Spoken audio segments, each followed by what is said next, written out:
Good morning mga kamaster. Pakita natin mga manok kaibigan natin. Boss, magkano alis mo mga sinibalang? Ito. Oh, sinibalang. Magkano presyo niya ng manok? 4-5. Pare-pare siya, 4-5 lahat. Yan, mga magugulong nito mga kamaster. Puro putol na tayo. 4-5, sinibalang. Per peso, sa inyo rin to. 4-5 din. Yan o. Ang tangkad din to. Malaking manok to. Mga bulto katawan. 4-5 din. Yan.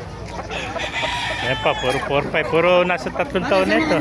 Pagpasok ko ng elek, paglapas tayo. 4-5 ang isa mga kamaster. Oo, sa kabila ka. Kabila. Yan, puro 4-5 ang isa.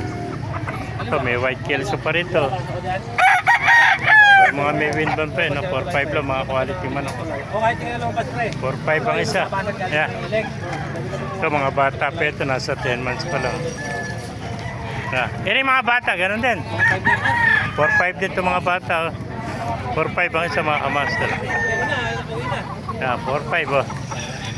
Maganda ito mga SBR oh. 4-5 ang isa. Ganda.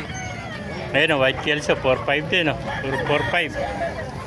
Bata matanda, pare-pares na, pinares ng 4-5.